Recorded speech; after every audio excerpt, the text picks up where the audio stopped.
Salut salut, c'est Red Olive. Aujourd'hui on va parler de Star Wars Légion, et cette fois je vais vous proposer un nouveau rendez-vous sur la chaîne, le Brief Galactique. Alors maintenant que la chaîne compte pas mal de vidéos, l'idée c'est de cadrer un peu plus le contenu et de faire un contenu régulier. Et donc je vais vous proposer une vidéo mensuelle qui permettra de faire le point sur les prochaines semaines à venir. Le principe va être assez simple. À chaque brief galactique, on va essayer d'aborder systématiquement plusieurs sujets. Alors, le contenu que je veux mettre en place, ce sera, dans une première partie, les sorties annoncées pour les 2 prochains mois. Voilà, un petit tour d'horizon des nouveautés, des repacks et de ce qui va arriver. Ensuite, un focus sur une ou deux unités avec leur carac, les possibilités de jeu et quelques idées pour les intégrer dans les listes. Je pense qu'on pourra faire un point également sur la présentation d'une liste qui aurait particulièrement bien fonctionné en compétitif récemment.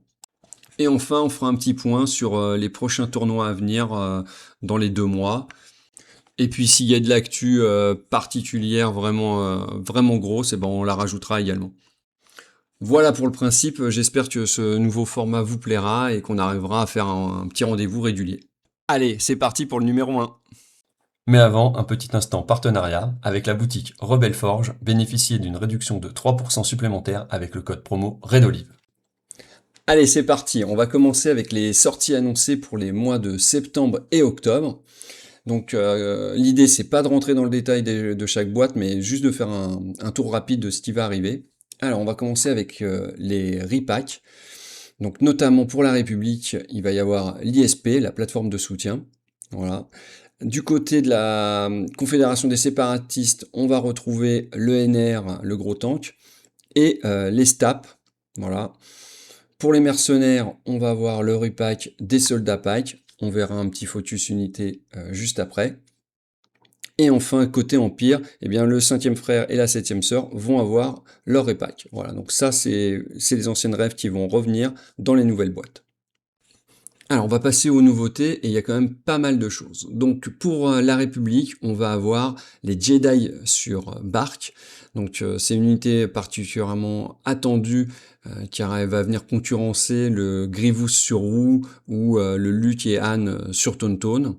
Voilà, donc on devrait certainement pouvoir mettre un Jedi générique dessus, mais plus intéressant peut-être, on l'espère, un Obi-Wan ou un Anakin sur Bark. Autre nouveauté, cette fois-ci du côté de la CSI, on va avoir les B2 Super Rocket Battle Droid. Donc ça a été dévoilé très récemment et on savait pas du tout que ça allait sortir. Voilà, donc on a pu voir le profil rapidement. Globalement, c'est des unités qui vont être rapides, ils vont gagner énormément en mobilité par rapport à des B2 classiques, mais cette fois, elles vont se trouver en unités lourdes et elles vont être en concurrence avec les aquadroïdes. Toujours pour la CSI, on va avoir une boîte avec les leaders de l'Alliance séparatiste. Donc là, dedans, on va avoir des anciennes figurines repack, mais on va avoir 2 nouveaux personnages. L'Amiral Trench, qui est très attendu et qui va être globalement un debuffer. Et on va avoir Savage Opress, qu'on va pouvoir jouer à la fois dans le collectif de l'ombre et à la fois en CSI, toujours, alors soit avec Doku, en synergie avec Doku, soit en synergie avec dans le collectif avec Maul, donc hyper intéressant. Et enfin, côté rebelle, on aura la nouvelle unité de mercenaires, Scélérat, Han et Chewie à l'époque où ils étaient contrebandiers. Voilà, donc là, ça sera une unité d'agents avec 2 figurines dedans. Voilà, donc ça c'est pour les rebelles, et donc ce sera tout pour les sorties de septembre et d'octobre. Allez, c'est parti pour ce premier focus unité. On va parler des pikes. Alors pourquoi les pikes?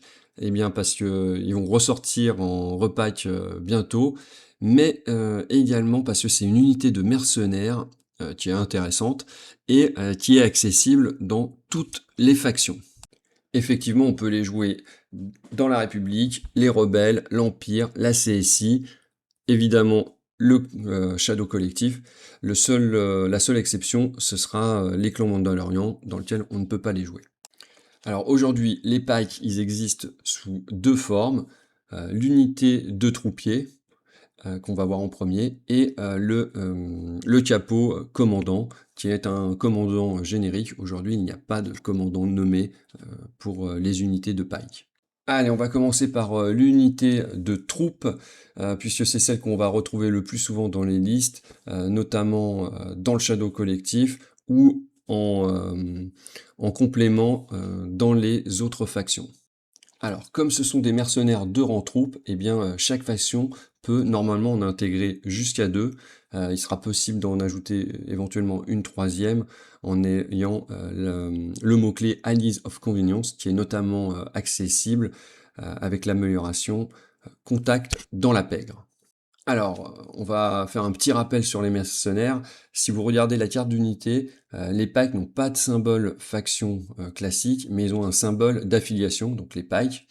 Et ça a son importance, notamment pour les ordres et pour certains effets de carte. En effet, il y a des effets qui vont se faire que sur des unités qui ont la même faction ou la même affiliation, et qui vont donc limiter les effets du fait de ne pas avoir la bonne affiliation. Alors, on va regarder l'unité. Donc les pikes, ils coûtent 42 points pour 4 figurines. Donc chaque figurine possède 1 point de vie. On a une défense en blanche qui surge et un moral de 1. Leur mouvement est de 2, donc mouvement classique. Au niveau armement, ils ont 2 dés blancs corps à corps et à distance une P3 avec un dé noir. On rappelle, un dé noir qui ne convertit pas les adrénalines, c'est en gros une chance sur 2 de réussite de touche. Alors on va passer aux différents mots-clés. Donc le premier mot-clé qu'on va voir, c'est Danger Sense 2. Ce mot-clé permet de rajouter des dés de défense dans leur pool de défense, équivalent à leur nombre de suppressions, jusqu'à un maximum de 2. C'est-à-dire que s'ils ont une suppression, ils vont rajouter un dé blanc. Avec 2 suppressions, ils vont rajouter 2 dés blancs. Donc ça va permettre de donner une capacité de survie plus intéressante aux pikes. Autre mot-clé indépendant Dodge 1, eh bien, quand ils n'auront pas reçu d'ordre, ils vont pouvoir gagner une esquive au début de la phase d'activation. Donc encore un mot-clé qui va améliorer leur survivabilité. Et également le mot-clé Outmaneuver qui va permettre d'utiliser cette esquive ou d'autres sur des touches critiques. Donc sur les petits pools de dés, ça sera intéressant parce que sur des petits pools de dés qui feraient juste un critique, eh bien, au lieu de devoir faire une save, eh ben, on va pouvoir quand même l'esquiver. Alors, par contre, ils ont un petit point faible, c'est le self-préservation, qui va faire qu'ils ne vont pas pouvoir utiliser le moral d'un commandant d'une affiliation différente de la leur lorsqu'ils vont tester leur panique.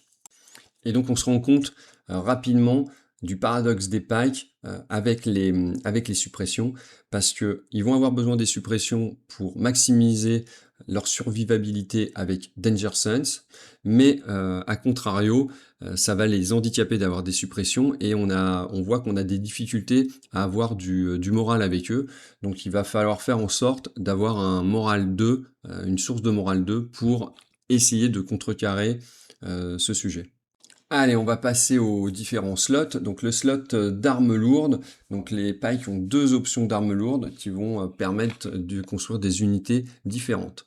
Donc la première, c'est le fouet, ça vaut 10 points. On a une figurine équipée d'une arme de contact portée 1 avec 2 dés rouges, donc très intéressant, et qui est également les mots-clés suppressifs et immobilisé. Donc ça va permettre de venir sur un point objectif et de se mettre dessus, tout en étant en contact et en suppressant les unités. Donc avec par exemple 1, 2, alors il y en a qui spamment un peu ces unités-là, et ben on voit qu'on va immobiliser les unités, vont pas pouvoir sortir éventuellement, et on va les suppresser, donc peut-être même ne pas pouvoir contester le point d'objectif. Donc c'est une option d'une petite unité d'assaut, vraiment pour aller sur les objectifs et gêner l'adversaire. L'autre option, c'est l'arme lourde à longue portée. Donc là, c'est une P4 avec un dé rouge, 2 dés noirs et impact 1. Donc là, c'est assez intéressant, puisqu'on peut rester à distance, utiliser un peu la survivabilité à couvert et avec le Danger Sense, avec la Dodge, pour pouvoir un peu canarder de loin et éventuellement avancer en dernier lieu. Alors, au niveau des slots personnels, on a le soldat simple pour 9 points, qui lui va juste un soldat et qui va avoir un cache avec un aim. Donc, on va en gros on va gagner un slot un pion visé pour 1 point. Donc, on passe à 5 PV et ça peut être intéressant. L'autre option, c'est le Chapeau Pike. Pour 18 points, on ajoute une figurine. Et surtout, là, ce qu'on recherchait tout à l'heure, on va passer au moral 2. Donc ça change pas mal de choses parce que, en fait, avec une suppresse, on ne va plus perdre d'action. Voilà, donc on va pouvoir profiter un peu de Danger Sense. Et on va avoir tout de suite un moral pour la panique à 4. Donc c'est tout de suite intéressant. On va pas besoin de chercher une synergie avec un autre commandant. On est un peu plus autonome, et en plus on va gagner indépendant surge, donc c'est-à-dire que on va pouvoir fiabiliser les attaques, puisque en défense on n'a pas besoin de les utiliser, on les a déjà de manière native. Alors depuis peu on a accès à la squad, là on a 38 points, et on a 5 figurines, donc on augmente énormément le pool de figurines, et on va gagner Indomitable, donc qui va nous permettre de rallier en rouge. Donc ça peut être intéressant parce que là, dans cette config, on reste avec un moral de 1. Et ensuite, on va avoir un deuxième slot d'armes lourdes. Donc cette fois, on va pouvoir utiliser les 2 armes lourdes dans l'unité, c'est-à-dire qu'on va passer de 4 figurines, plus 5, ça fait 9, plus les 2 armes lourdes, on va avoir 11 figurines dans cette unité. Donc ça fait un gros pool de dés. À P3, ça peut faire assez mal. Et autre point très intéressant pour cette escouade, c'est que contrairement aux autres escouades, eh bien, elle ne perd pas la capacité d'être transportée. Donc on va pouvoir la mettre dans des transports, dans des bus, voilà, dans des lattes, dans ce que propose votre faction. Et on va pouvoir les projeter assez loin. Par exemple, si on a pris le fouet, j'imagine qu'on va vouloir aller vite au contact, et donc c'est intéressant. Alors je ne l'ai pas testé personnellement, mais ça semble assez sympa à jouer en tout cas. Allez, on passe au slot équipement. Donc là, ils ont le droit à, comme pas mal d'unités, à beaucoup de petits équipements qui va les améliorer. Moi, je vois quelques trucs intéressants comme ça. Alors, il y a le nouvel équipement amélioré qui vaut 15 points, mais qui permet d'améliorer 2 dés de défense en rouge, donc dans une optique de survivabilité de l'unité. Alors ça la rend beaucoup plus cher, mais passer en dés rouges, c'est vraiment, ça peut être vraiment intéressant. Voilà, tout simplement avec leur capacité à avoir de la suppresse et de rajouter des dés blancs, ça va devenir très compliqué ils vont devenir pénibles, voilà, c'est le mot. Après, on peut utiliser les nouveaux petits équipements one-shot là qui permettent de s'améliorer contre des unités de soldats ou contre des véhicules, notamment le missile anti-tank là qui va améliorer 2D et qui va permettre d'augmenter à impact 2. Donc là, ça peut être pareil, ça peut être intéressant si on a l'arme lourde de base de passer à impact 3, ça peut être sympa.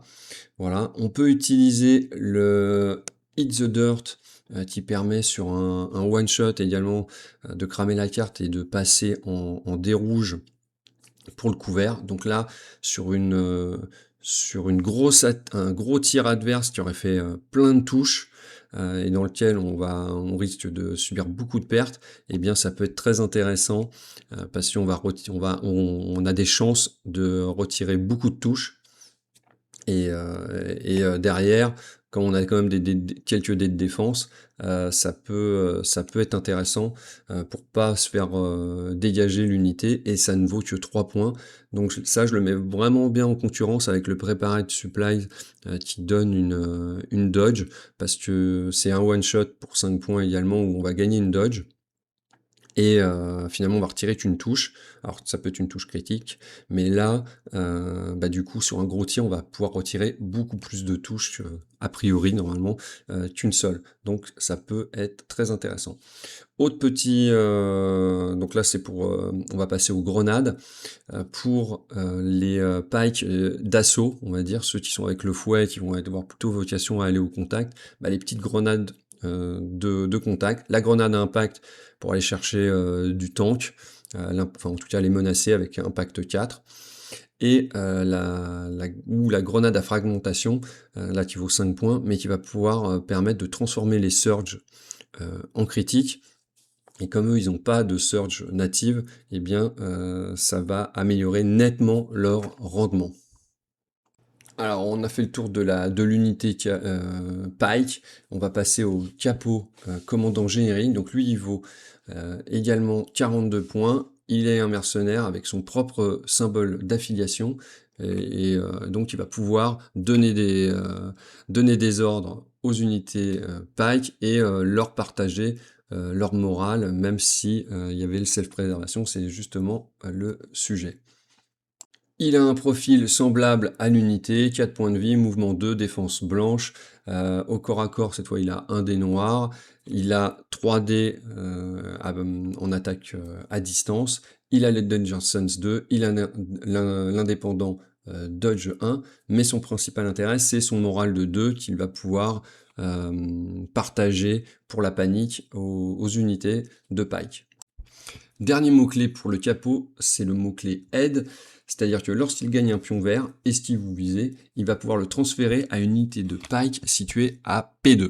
En contrepartie, il va gagner un pion suppression. Et donc, ce qui est intéressant, c'est qu'en utilisant par exemple son indépendant Dodge, eh bien en début de phase d'activation, il va tout de suite transférer sa Dodge à une unité de Pike pour améliorer leur survivabilité. Et lui, il va gagner sa suppression, il va éventuellement rester à couvert, hors ligne de vue, et il va rester derrière. Quand ça sera à lui de jouer, il va pouvoir tempo éventuellement, et puis il va soit bouger, soit proc du pion vert pour les transférer, et ensuite les récupérer en suppression, recover éventuellement. Voilà, donc il y a une petite combo pour alimenter en fait en token les unités de Pike. Enfin, il bénéficie également de la dernière option qui est sortie, là, Fire Control. Alors, comme c'est une amélioration unique, elle n'est pas accessible en Shadow collectif, mais quand on le prend en mercenaire, eh bien, dans les factions normales, eh bien, il va pouvoir l'utiliser. Et donc, ça permet pour 5 points d'améliorer 2 dés au jet d'attaque de toutes les unités qui se trouvent à P1 du capot, enfin de l'officier, à partir du moment où celui-ci bénéficie d'une ligne de vue sur la cible. Et donc on peut voir que c'est très rentable parce que en fait ça peut alimenter plusieurs unités.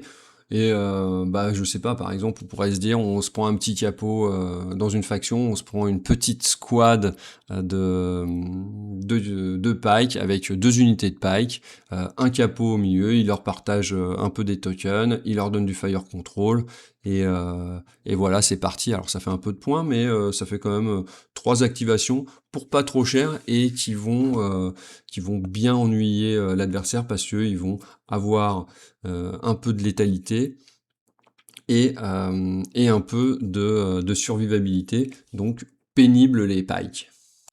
Donc en conclusion, moi je trouve que c'est une unité quand même vraiment intéressante.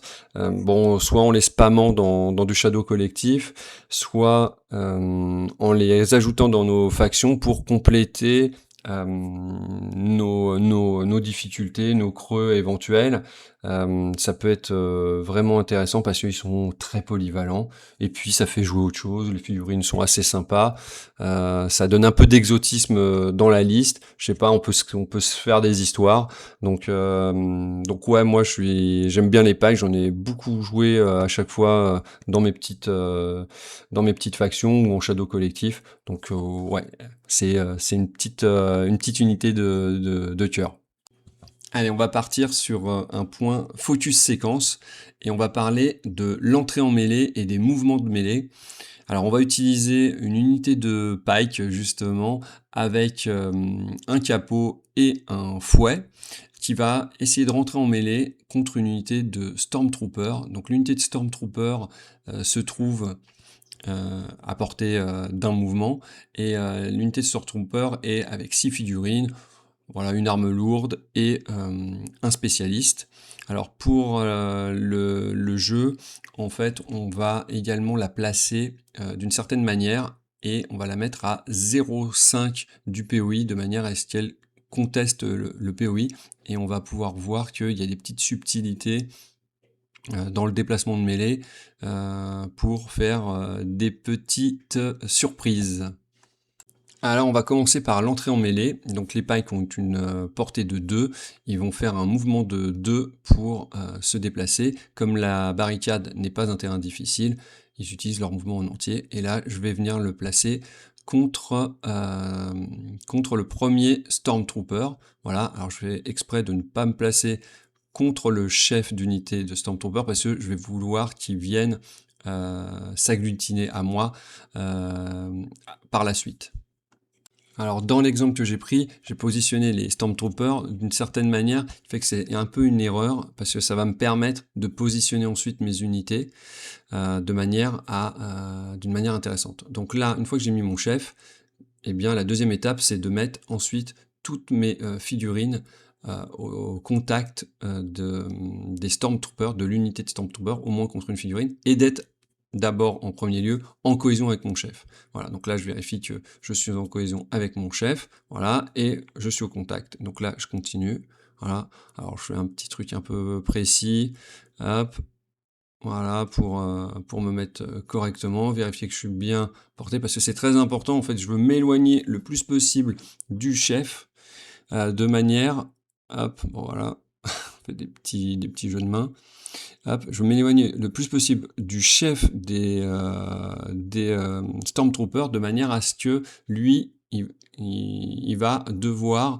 ensuite bouger énormément de sa position et éventuellement sortir du POI.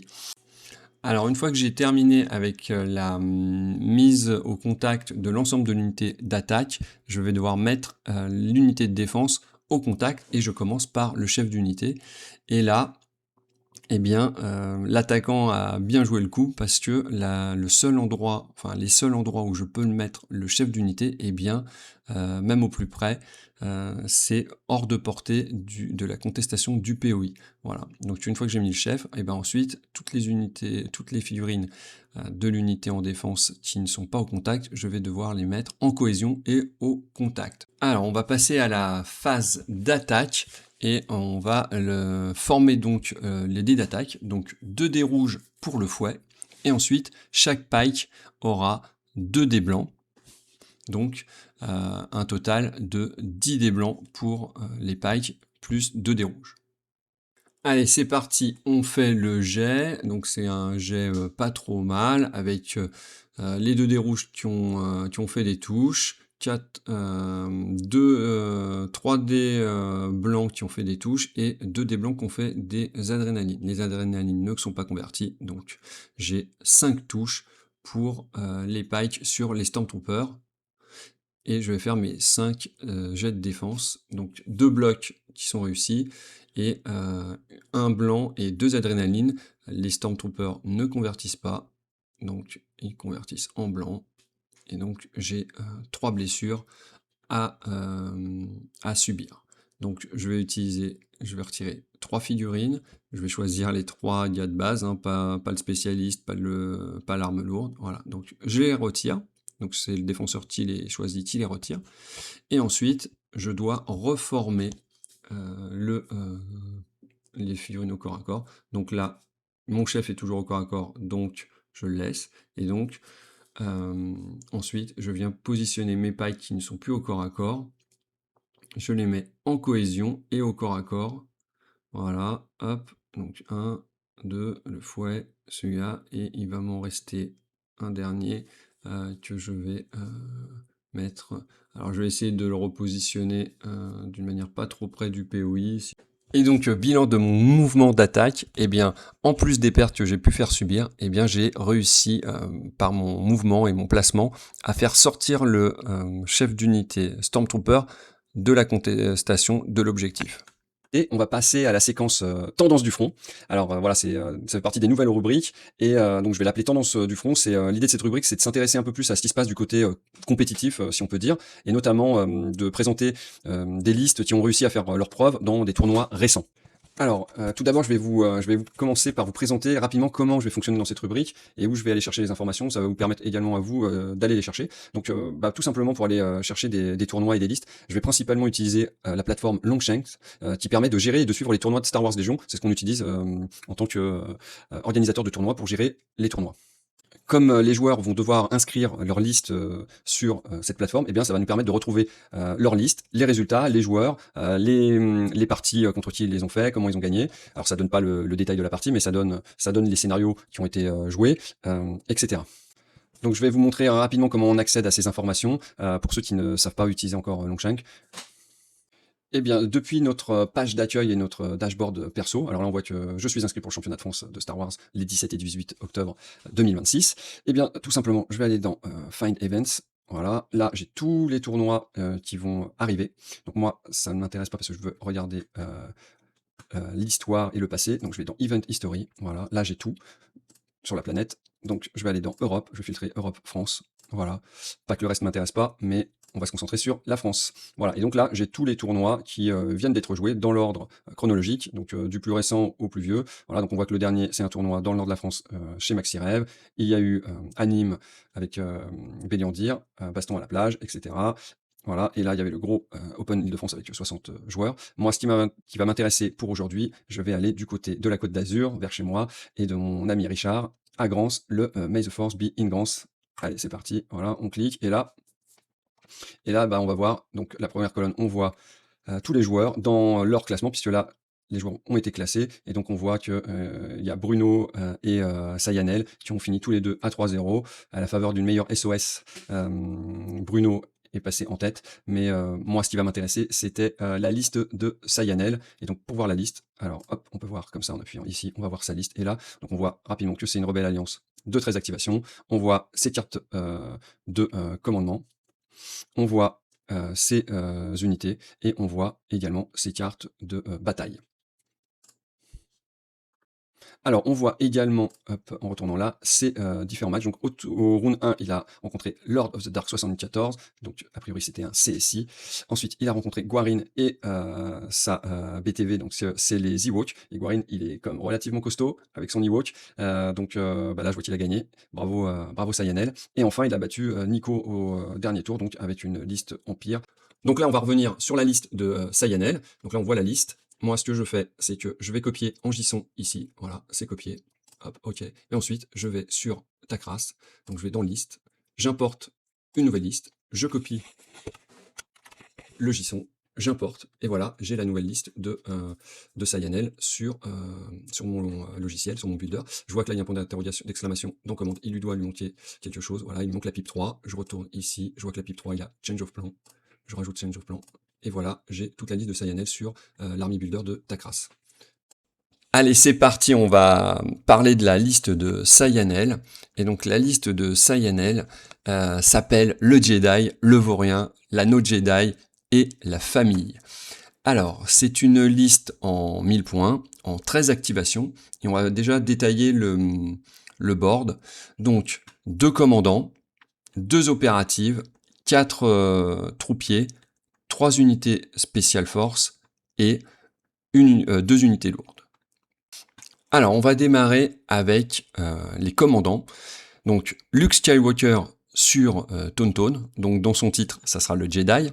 Il l'a équipé du lancer de sabre pour être performant à distance et pouvoir bénéficier du RAM 1 à distance pour pouvoir faire une touche automatique et d'avoir le perfo 1, le létal 1 éventuellement et l'impact 2. Donc c'est un peu son arme de distance en sachant qu'il va avoir un tech cover et un spotter gratuit, c'est-à-dire une visée et une esquive gratuitement.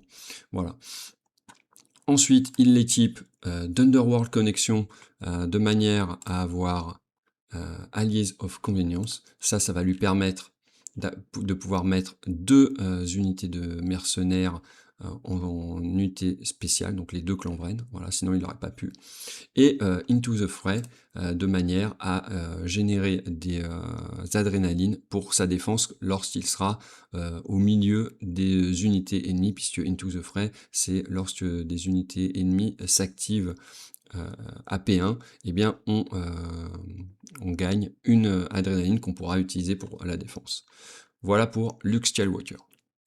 Ensuite, il a pris Ursa Vren, tout simplement de manière à avoir un autre commandant relativement mobile, avec Jump 2 et Mouvement 3, et qui va combiner grâce au We Fight for Our Family avec les 2 clans Vren qu'il a décidé de prendre, puisque c'est un peu la base de son armée. Voilà, elle n'est pas du tout équipée, ça sert pas à grand chose non plus dans sa liste. Voilà, elle a déjà globalement ce qu'il faut, elle va avoir l'entourage qui va permettre de donner un ordre, l'Inspire 1, le Nimble pour les dodges qu'elle va sans doute gagner. Voilà.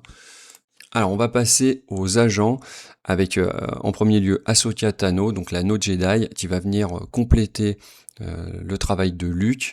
C'est une unité qui va pas demander beaucoup d'attention de la part du joueur parce qu'elle est relativement solide et également rapide. Elle va pouvoir combler les brèches, se mettre là où on a besoin d'elle, voilà tout simplement. Donc elle est équipée de Burst of Speed pour lui augmenter son champ d'action et également Into the Fray pour augmenter sa survivabilité comme pour Luke Skywalker. En deuxième agent, Han Solo sur Tauntaun, parce que tout simplement l'unité est vraiment très forte par rapport à son coût. C'est une unité qui va rentrer dans l'art. Voilà, tout simplement. Elle va rentrer dans les lignes ennemies, elle va avoir son Unstoppable qui lui donne 2 activations. Elle est relativement résistante avec son Uncanny Lock 3 et elle va, avec les cartes de commandement, elle va avoir réellement souvent des dodges.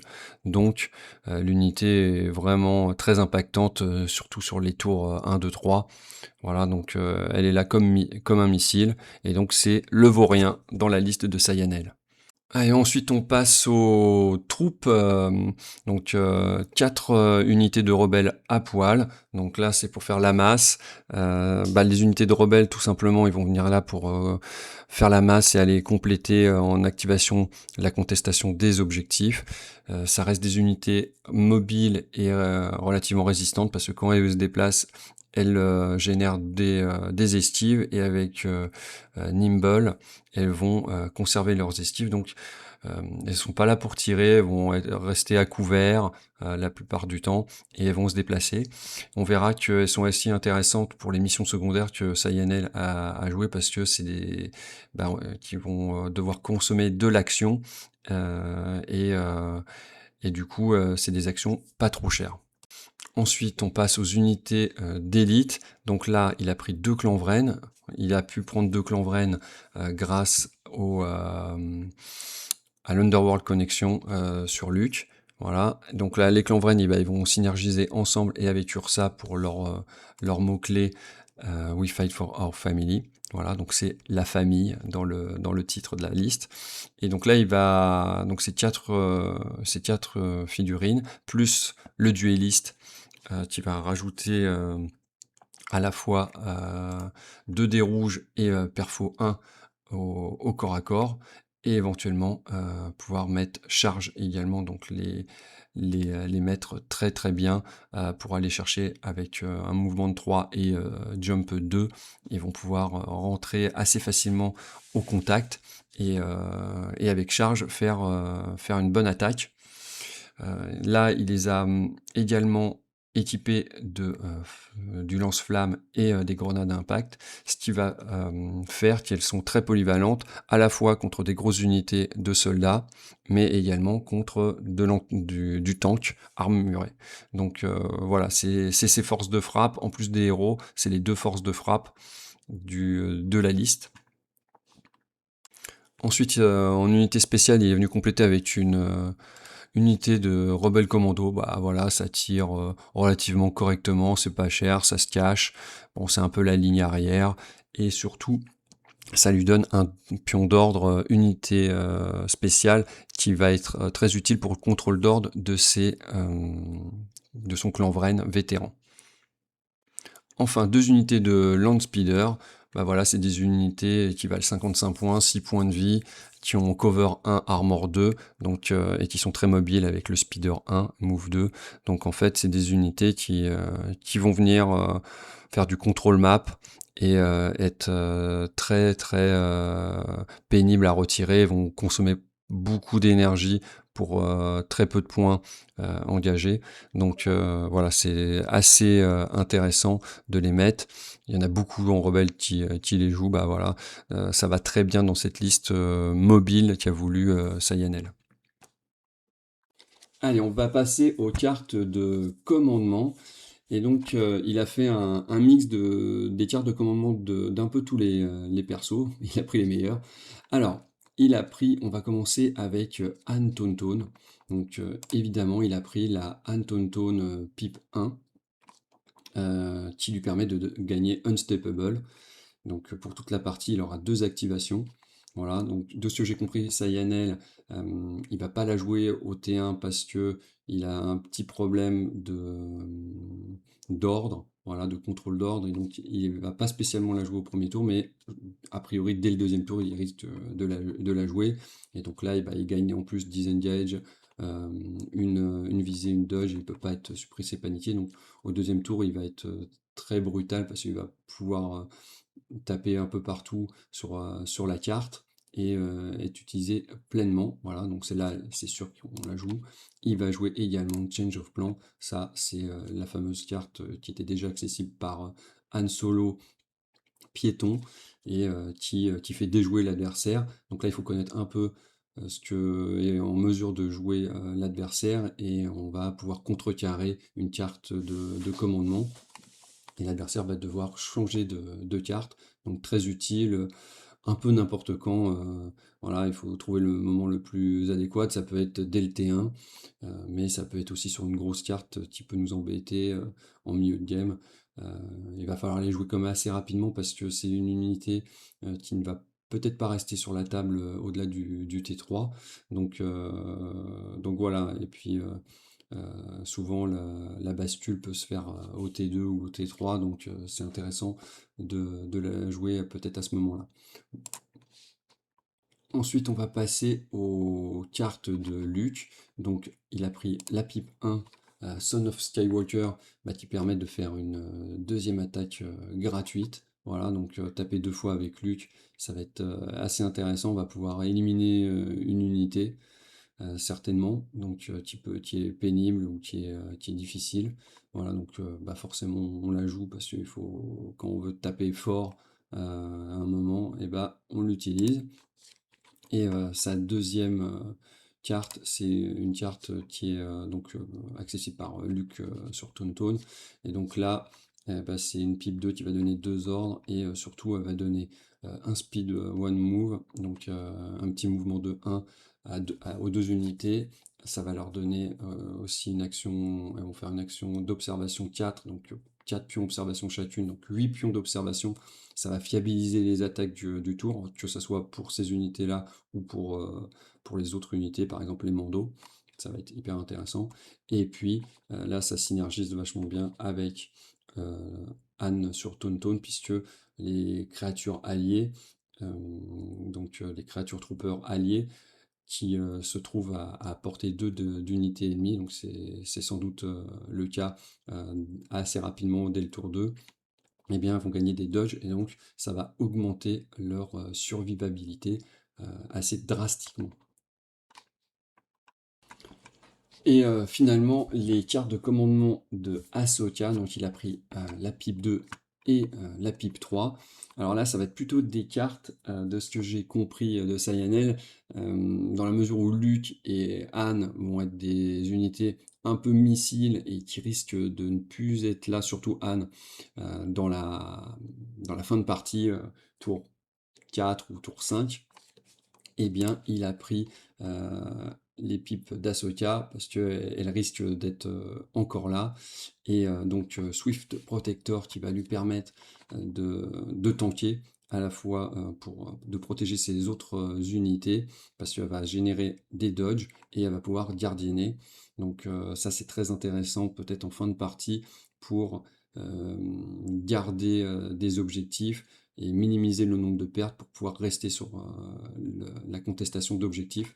Donc voilà, Swift Protector et New Beginning, un peu dans le même ordre d'idée, puisque ça va générer éventuellement de la dodge et de l'inspire pour contrôler les objectifs et pas se faire avoir à la panique. Voilà, donc voilà, c'est plus des cartes de fin de partie, le gros étant fait au départ.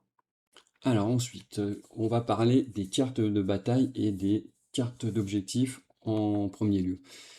Donc c'est des unités très mobiles, et donc Sayanel a choisi Breakthrough et Intercept Signal, qui pour lui sont très intéressantes du fait de la mobilité de ses troupes, dans la mesure où là il va pouvoir se projeter assez rapidement, parce qu'en fait ça demande d'aller sur les points objectifs de l'adversaire de manière à ce qu'il ne score pas.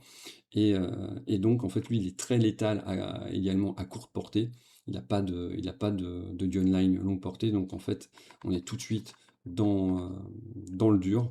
Donc pour lui c'est très intéressant, et en plus ces unités étant relativement autonomes, eh bien il va pouvoir gérer deux fronts. De la même manière, Intercept Signal, eh bien en fait il va pouvoir se projeter sur le point central adverse et également sur les deux côtés. Donc là ça demande souvent aux unités de pouvoir se diviser, et donc lui il est assez bien là-dessus. Enfin, il avait hésité entre Payload et Shifting Priorities, et donc il a pris Payload dans la mesure où il se disait que étant très mobile, il va mettre beaucoup de pression sur le point adverse qui, semble-t-il, risque peut-être d'avoir peur et de mettre pas mal de renforts, et lui, du fait de sa mobilité, si c'est trop dur, eh bien il va pouvoir se réorienter vers vers le point central, et éventuellement, voire encore vers son point. Donc voilà, il est assez intéressant pour lui, et, il a choisi Payload. Pour les objectifs secondaires, alors je vais commencer par Destroy Enemy Base. Tout simplement, Sayanel l'a pris pas vraiment pour le jouer, mais surtout pour se dire que, un peu comme tout à l'heure pour Payload, comme il est très mobile, l'adversaire va se dire je vais avoir assez peur, et donc je vais défendre cette base. Et donc ça va donner des opportunités à Sayanel sur d'autres points qui auraient été délaissés par l'adversaire, puisque les forces qu'il aura mis là, il ne les mettra pas ailleurs. Et ensuite, il a pris deux objectifs secondaires, Alling the Relay et Supply Run, qui sont globalement des nouveaux scénarios qui demandent tous les deux de consommer des actions pour enclencher des effets. Et donc, elles sont consommatrices d'actions. Et là, avec ces 4 Rebel Troopers qui ont finalement des actions gratuites, il va pouvoir se déplacer et et consommer son action.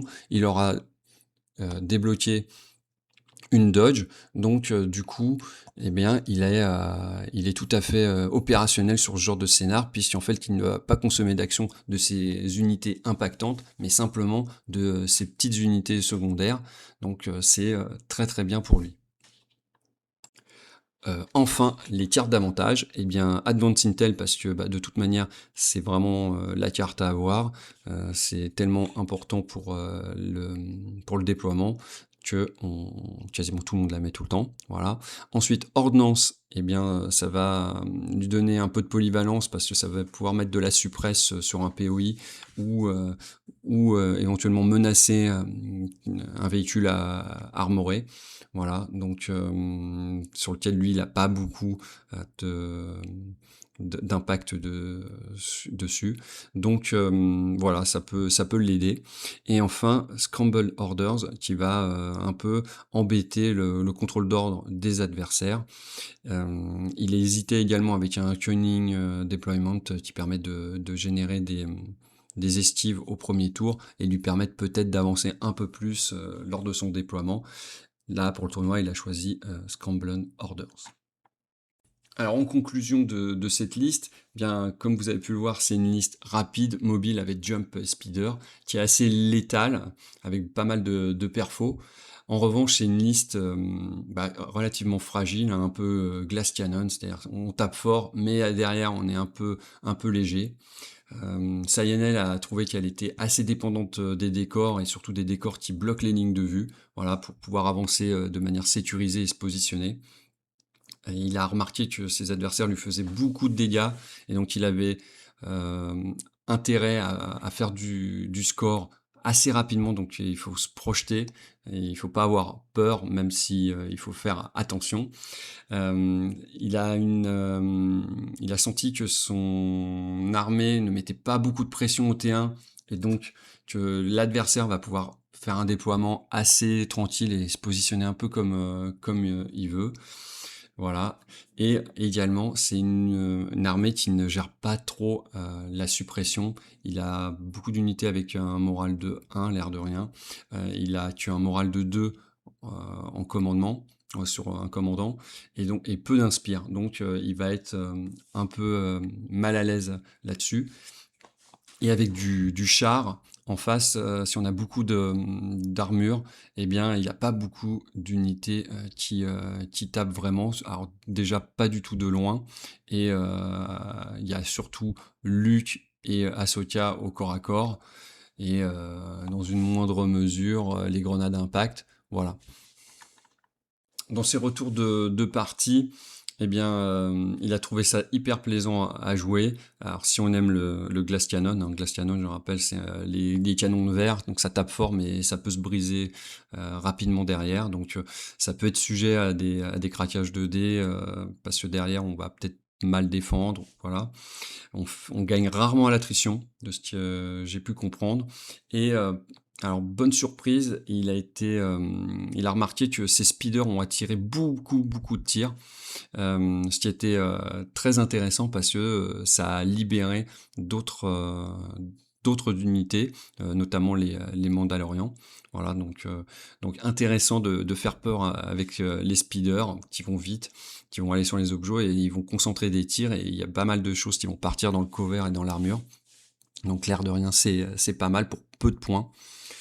Et évidemment, il a été très satisfait de son lance-flamme des Mandos sur les Big Squad parce qu'il peut, lui, se déplacer vite, et en plus avec son dueliste, il peut charger, donc il peut faire un double move de 3, arriver au contact et taper avec son lance-flamme qui marche au corps à corps. Donc il peut être utilisé dans la charge, donc en fait, il peut aller chercher les Big Squad de très loin. Voilà. Présentation de liste, je vais vous indiquer rapidement les boîtes qu'il faudrait. Donc il faudrait un starter rebelle, voilà, dans lequel vous pourrez avoir donc, vous avez 22 troopers, donc vous pourrez faire vos 4 unités de 4. Voilà. Ensuite, vous aurez les rebelles commandos, donc vous pourrez faire votre unité de commando. Bon, vous aurez aussi les Wookiee, les Luke Skywalker et tout le matériel. C'est pas plus mal. Et c'est plus économique d'acheter ça que d'acheter des troopers individuellement et une boîte de commando. Ensuite, il va falloir les héros. Donc pour avoir les héros, on va prendre la boîte des commandants sur Tauntaun, donc Luke et Han. Voilà, c'est une seule boîte. Ensuite, il vous faudra Ahsoka. Alors Ahsoka, soit vous l'avez déjà par ailleurs, soit vous l'avez en République. et puis ça peut le faire quand même, soit vous allez là-dessus sur Rogue and Rebel, et vous avez Ahsoka, Sabine et Lando. Voilà, bon, ça fait peut-être un peu cher, voilà, juste pour Ahsoka, mais il y a des listes qui se jouent bien avec Lando, avec Sabine, donc et puis les figurines sont sympas, donc c'est pas plus mal. Ensuite, il va vous falloir du clan Vren. Donc là, le clan Vren, il y a 7 figurines dedans. Donc dedans, vous allez avoir Ursa Vren et vous allez avoir les autres figurines. Il vous en faudra 2 pour pouvoir faire les 2 unités de 5. Et vous aurez Ursa en double. Voilà. Et enfin, il vous faudra les 2 Landspeeder, donc 2 boîtes, puisqu'il y a un Landspeeder par boîte. Voilà pour la présentation de la liste. Alors on va boucler pour la partie compétitive avec le calendrier des tournois à venir. Et cette fois on va pas utiliser la plateforme Longshank, mais on va utiliser le blog de l'Iron Squadron. Pour rappel, l'Iron Squadron, c'est l'association de la communauté francophone pour la promotion du jeu Star Wars Légion. Alors depuis quelques temps, on s'est doté d'un blog dans lequel il y a beaucoup d'outils, et notamment des articles, des ressources et le calendrier. Alors pour cette fois, on va parler du calendrier, et donc on va voir pour le mois de septembre. Donc, alors, les 12 et 13 septembre, le TC Varsovie qui est le championnat d'Europe par équipe. Ensuite, il y a le 12 septembre, donc un tournoi 16 joueurs à Bruay dans le Nord. Le 13 septembre, un tournoi 16 joueurs toujours à Nantes. Les 26 et 27 septembre, un tournoi 24 joueurs sur 2 jours à Mordel, près de Nantes. Et les 26, toujours 26 et 27 septembre, l'Open de l'Est, organisé par Pépito. Et cette partie compétitive, en parlant du plus gros événement compétitif de cette fin d'année, le championnat de France 2026 de Star Wars Légion, qui aura lieu les 17 et 18 octobre à Vers-le-Grand, en région parisienne. Alors, le championnat de France, c'est pas simplement un tournoi, c'est avant tout un grand événement communautaire, avec évidemment la compétition, mais également des animations, des boutiques, différents concours et plein d'occasions de venir profiter du week-end autour de Star Wars Légion. L'objectif de cette année est d'ailleurs de battre le précédent record de participation qui était de 153 joueurs lors du championnat de France 2023. Alors il reste encore des places pour participer au championnat, donc si vous souhaitez vous inscrire, c'est encore possible. Et même si vous ne souhaitez pas jouer au tournoi, eh bien l'accès au site est gratuit pour les visiteurs avec la possibilité de profiter des animations et de l'événement. Donc si ça vous intéresse, je vous invite à aller faire un tour sur le blog de l'Iron Squadron, où vous trouverez des informations concernant les inscriptions, les animations et l'organisation du week-end. Allez, à bientôt. Allez, on va passer à la dernière rubrique de ce brief galactique avec le coin des affaires, l'étal de Watteau. Je vous explique rapidement. L'idée est simple. Rebel Forge, qui est la boutique partenaire de la chaîne, j'ai vu avec l'Aude, de manière à pouvoir présenter de temps en temps des boîtes à des tarifs encore plus intéressants que d'habitude. Voilà. C'est Watteau qui a été cherché dans les caisses de Rebel Forge et qui a trouvé des bonnes affaires, donc je vais pouvoir vous les présenter. Donc si vous cherchez à compléter votre collection ou simplement faire quelques économies parce que ces boîtes-là justement vous intéressent particulièrement, eh bien c'est l'occasion de jeter un œil à ce qui est proposé. Et donc pour cette première édition, voici ce que Watteau a trouvé dans les coulisses de Rebel Forge. Et on va démarrer avec une boîte pour la CSI, les motoroues, et donc elles vont passer à moins 30% et atteindre les 42,84 €. Pour rappel, vous pouvez encore appliquer le code de promo Redolive dessus. Ensuite, il y aura pour les mercenaires la boîte Hondo Onaka et les Pirates Wiki, avec moins 30% également, 38,22 € avec le code promo Redolive encore applicable par-dessus. Et enfin, pour la République, la boîte de Arc Trooper à moins 35%, qui les mène à 36,47 €.